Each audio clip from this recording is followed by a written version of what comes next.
नमस्कार, आप सुन रहे हैं गूंज 90.8 एफएम, आपकी अपनी आवाज में हूं आपके साथ, आपकी अपनी आरजे कल्पना। शो है एक मुलाकात और एक मुलाकात में आज हमारे खास मेहमान हैं रविंद्र सिंह कुशवाहा जी, जो रामायण की प्रतियां लोगों तक पहुंचा चुके हैं और अभी तक सर ये काम करके 9000 रामायण की प्रतियां लोगों को दे चुके हैं, भेंट कर चुके हैं। और आज हमारे साथ हैं रामायण पर संवाद के लिए कुछ रामायण के ऐसे जो हमसे साझा करेंगे इंसिडेंट जो शायद हमारे और आपके लिए जानना बहुत जरूरी है।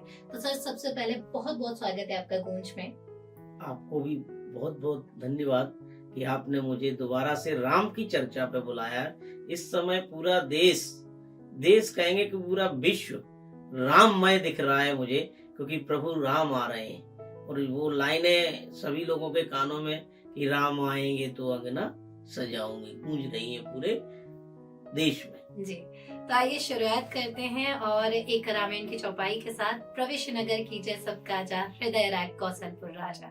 और जब इन चौपाइयों के साथ किसी भी काम की शुरुआत होती है तो डेफिनेटली वो काम कभी आपका अधूरा नहीं रहता, कभी खराब नहीं रहता। तो इसी के साथ आज की चर्चा की शुरुआत हम करेंगे। सर, सबसे पहले तो मैं यही जानना चाहूंगी, पूरे देश राममय है, राम का माहौल है पूरे देश में, ऐसे में राम मंदिर की प्राण प्रतिष्ठा पर आप क्या कहना चाहेंगे? बड़ा ही हर भारतीय, हर हिंदू के लिए इससे बड़ा कोई सुखद क्षण नहीं हो सकता कि लगभग 550 वर्ष बाद भगवान की अयोध्या को फिर से उस समय की अयोध्या की तरह सजाया जा रहा है। हमारा मंदिर, हमारे प्रेरणा स्रोत, हमारे भगवान और हमारे मर्यादा पुरुषोत्तम श्री भगवान का मंदिर बनाया जा रहा है। तो मैं कहना चाहूंगा कि इससे सुखद क्षण शायद जीवन में दोबारा कोई आए। जी, और डेफिनेटली बहुत सारी चीजें हैं जो बदली हैं वक्त के साथ। हमसे जितना हो सकता है उस हर स्तर पर काम कर रही हैं, चाहे सरकारें हों या फिर आप अगर आज अयोध्या का माहौल चेक करेंगे, वहाँ की दीवारें अगर आप जाके देखेंगे, वहाँ का माहौल देखेंगे, वो वाइब ही अलग है। फिलहाल सर, मैं अगर बात करूँ आज के युवा की, जो कहीं ना कहीं हम अपने आदर्शों से बहुत सीखते हैं, चाहे रोजमर्रा की जिंदगी हो या लाइफ में कोई ऐसा अनुभव जो हमने खुद ने उसे एक्सपीरियंस किया है। ऐसे में मैं जानना चाहूंगी, भगवान राम से आज का यूथ किन सारी चीजों की शिक्षा ले सकता है जिससे वो अपने जीवन को और बेहतर बना सके?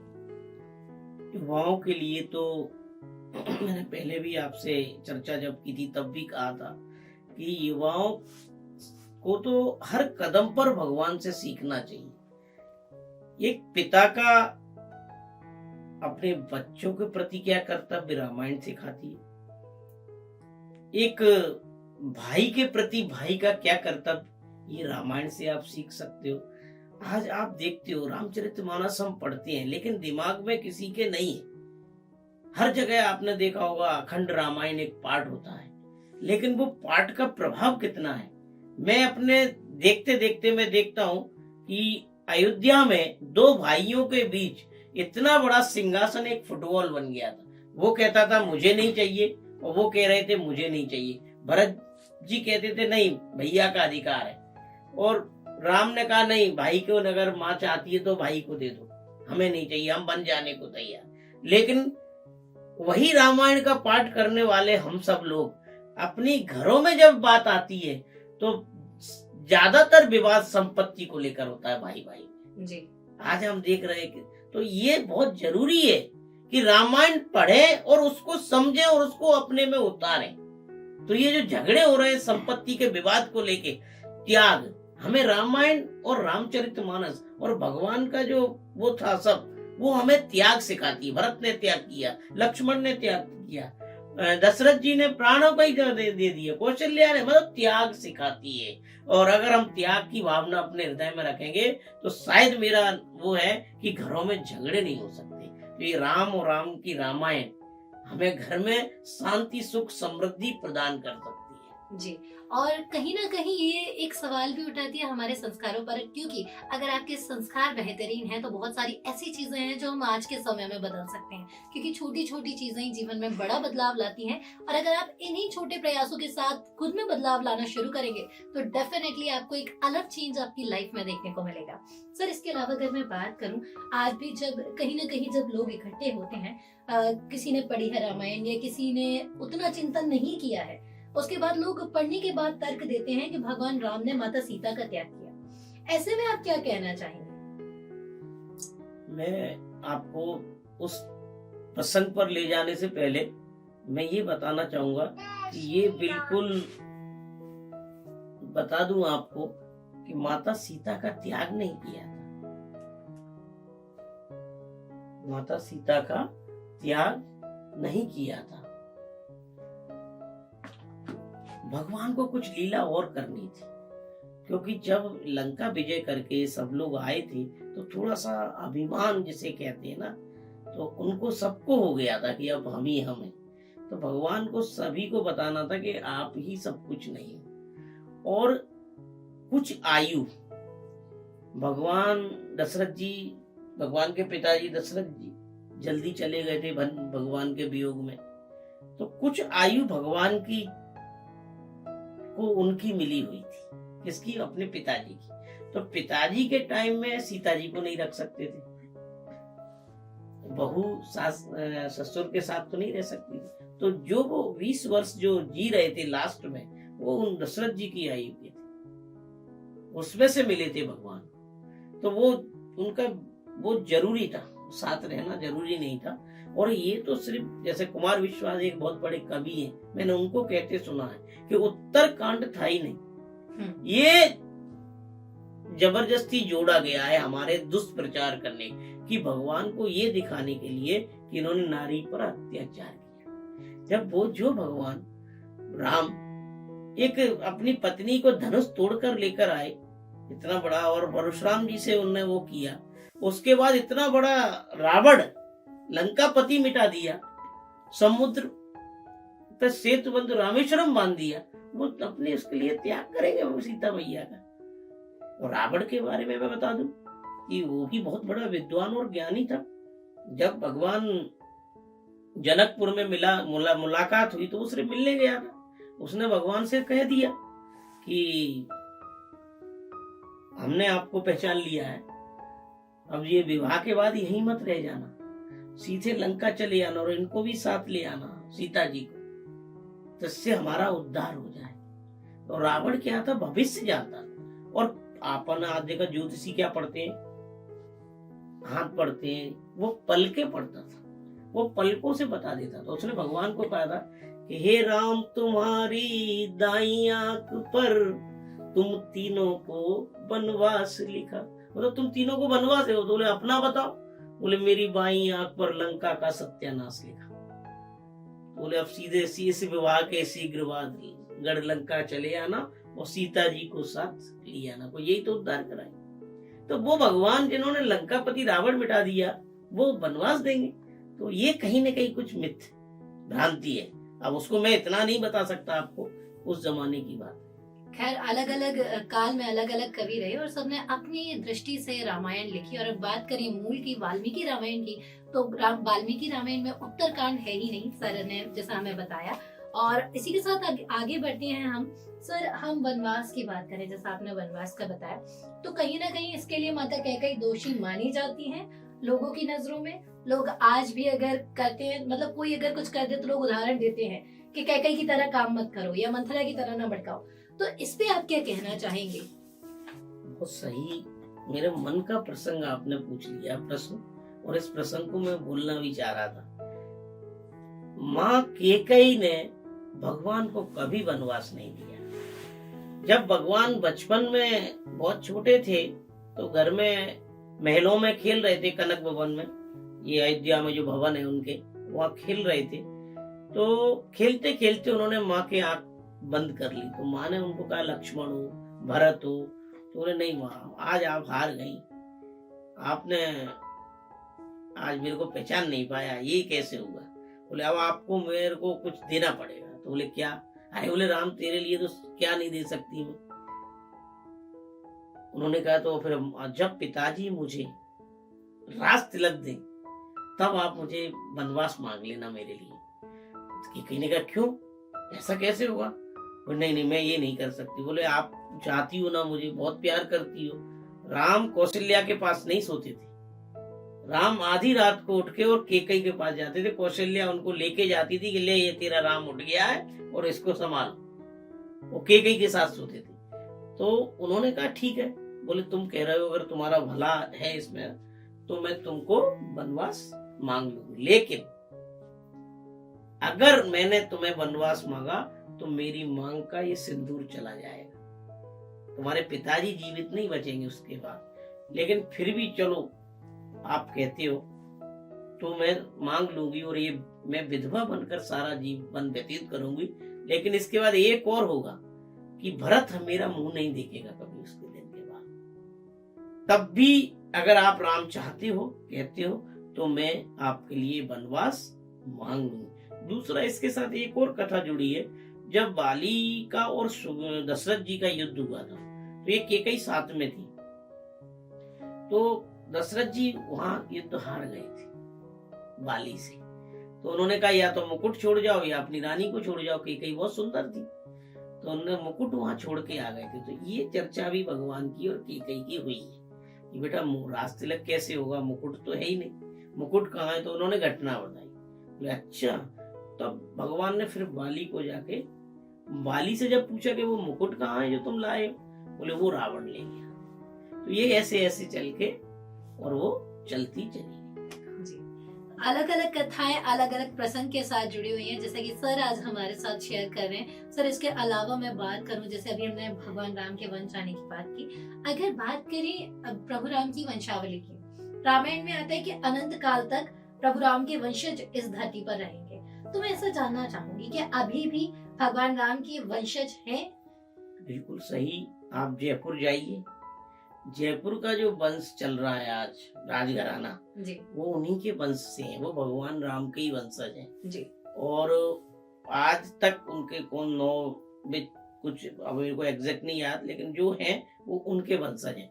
दूसरा, एक आप जाते हो थाईलैंड, थाईलैंड का नाम सुनते ही लोग बड़े खुश हो जाते हैं, अरे थाईलैंड बहुत अच्छी जगह है, थाई मसाज और ये इसके लिए लोग जाते हैं। लेकिन मैं आज बताना चाहता हूँ युवाओं को कि थाईलैंड में ही असली रामराज थाईलैंड में ही, वो लोग राम की ही पूजा करते हैं और वहां राजा भी राम को ही बनाते हैं, और आज वहां राम 9वें राम राज्य कर रहे हैं, और विश्व की सबसे बड़ी रामचरितमानस वो थाईलैंड में है। वहां के एयरपोर्ट पर गरुड़ बना है, मतलब जो आप एक छोटे छोटे उदाहरण में दे रहा हूँ। और ये जो थाईलैंड है वो इनके बेटे, उन्होंने जो नाग कन्या से जो शादी की थी, वो उनके वहां के पूरे वो वंशज चल रहे हैं। और आज भी थाईलैंड में भी रामलीलाएं होती हैं और इन सब के पात्र बनते हैं और ये सब करते हैं, और राम राज्य वो कहते हैं तो वहीं चल रहा है, वहां भी वंशज उनके हैं आज भी, और राम को ही पूजते हैं। 9वां राम राजा भी राम को ही बनाते। और ऐसी कुछ घटनाएं भी पहले सामने आई थी, तब जयपुर राज घराने से कुछ जो एविडेंस थे वो बकायदा सुप्रीम कोर्ट में पेश किए गए, जहां के राजा भवानी सिंह ने ये बताया कि वो भगवान राम के वंशज हैं और वर्तमान में उनके घराने से दिव्या जी हैं, वो वर्तमान में राजनीति में सक्रिय है। और इसी के साथ अगर सर हम आगे बात करें कि हमने रामायण पे चर्चा की, इसके अलावा अगर मैं बात करूँ, आप रामायण को हर घर तक पहुंचाने का काम कर रहे हैं। ऐसे में 9000 प्रतियां आप सबको दे चुके हैं।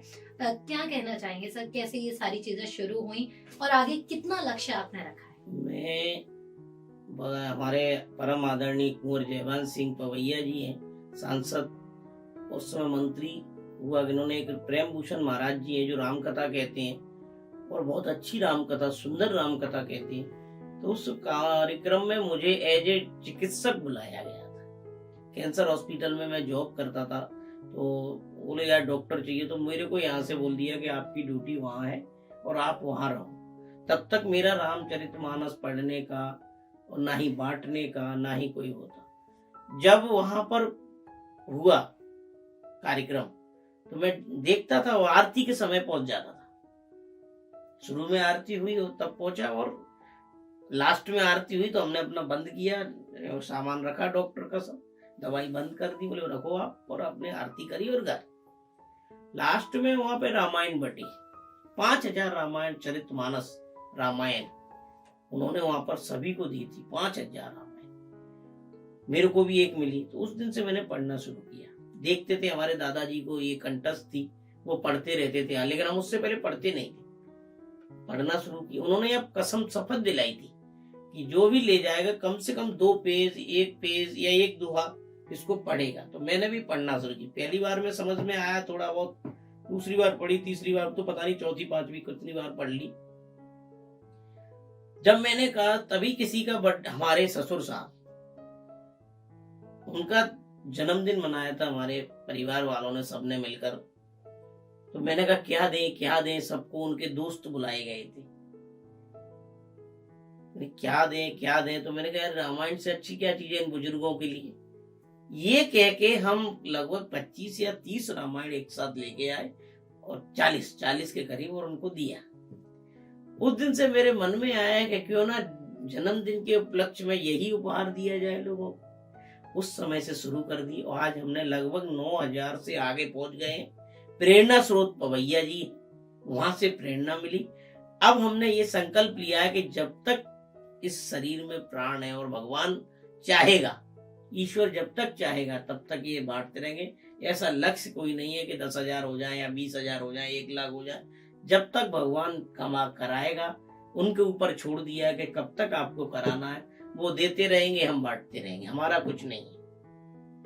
कई लोगों ने हमको दी भी, अब हमको लोग दे देते, लो 100 रामायण हमारी तरफ से ले लो और मेरी तरफ से देना, वो भी शुरू हो रहा है। तो अभी इसका हाँ एक थोड़ा सा जरूर है कि मैं चाहता हूँ एक रामायण महाबैंक की स्थापना हो, जिसमें आपको देना है अभी 10 रामायण ये जमा कर दो, बांट देना। जब जिसको चाहिए वो आके वहां निःशुल्क, कोई पैसा नहीं, वो आके वहां भाई हमें 2 रामायण चाहिए हमारे इसके लिए, अपना कार्ड बताए कारण और ले जाए।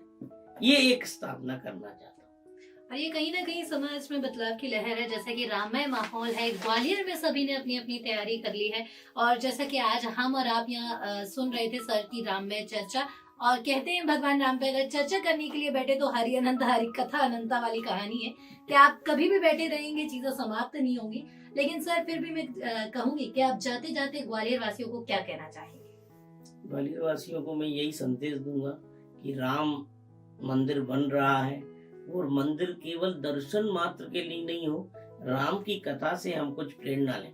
और मैं वो पंक्तियां आपको समर्पित करता हूँ पूरे देश को, जो मुझे वास्तव में राम के जीवन से बहुत अच्छी लगती है। भगवान ने जब सीता जी के साथ शादी हुई और पहली बार मिले जब अयोध्या में, तो उन्होंने यही वादा किया था कि इस उसमें हम जीवन में एक नारी व्रत लेंगे। जबकि भगवान के यहाँ तो कई, दशरथ जी की 3 थी, उनसे पहले भी ऐसे करके उन्हें कई उसका चलन था, विवाह का चलन था, कई तरह विवाह कर सकते थे कई। लेकिन भगवान ने व्रत लिया तो उनके छोटे भाई ने भी लिया, उन्होंने भी दूसरी शादी नहीं की, भरत जी ने भी नहीं की और शत्रुघ्न। तो उधर उस तरह से फिर एक नारी। तो भगवान ने जो सूर्पणखा उनके पास आई थी बड़ी सुंदर बनके, और बोले आप मुझसे विवाह कर लो, तुम सम पुरुष और नमो सम नारी। उन्होंने कहा कि ना तो तुम्हारे समान कोई दूसरा पुरुष है और मेरे समान भी कोई सुंदर नारी नहीं। तो भगवान ने बड़े सुंदर शब्दों में, और मुझे भी ये बहुत प्रिय है और मैं ज्यादातर कई बार सुनाता हूँ इन चीज इसको। भगवान ने उससे कहा कि क्वारे नहीं विवाहित हैं, हम एक नारी व्रत रखते हैं, और अपनी को छोड़ी पराई को माता और बहन समझते, ये शादी ना मंजूर, ना कर तू मजबूर। भगवान ने कहा हम एक नारी व्रत लिया है, तुम्हें शायद पता नहीं। और भगवान ने फिर जैसे बहुत सारे लोग मिले थे उस जीवन में, तो सबको ये कहा कि हम कृष्ण अवतार में मिलेंगे और कृष्ण अवतार में सबकी इच्छा पूरी करेंगे। तो उन्होंने वास्तव में किए 16,000 और शादियां की, और ऐसे करके उन्होंने सबका। तो ये था एक मुलाकात में आज का सफर। राममय माहौल है और गूंज भी पूरी तरह से प्रयास कर रहा है कि भगवान राम के जीवन से कुछ हम सीख सकें, कुछ अपनी लाइफस्टाइल में ऐड कर सकें। और इसी के लिए आज हमारे साथ है डॉक्टर रविंद्र सिंह कुशवाहा जी, जिनसे आज हमने बहुत सारी बातों को जाना, भगवान राम के चरित्र को जाना। तो एक मुलाकात में फिर होगी आपसे मुलाकात एक नए मेहमान के साथ। तब तक कहीं मत जाइए, सुनते रहिए कल्पना के साथ गूंज 90.8 FM, आपकी अपनी आवाज। जय श्री राम।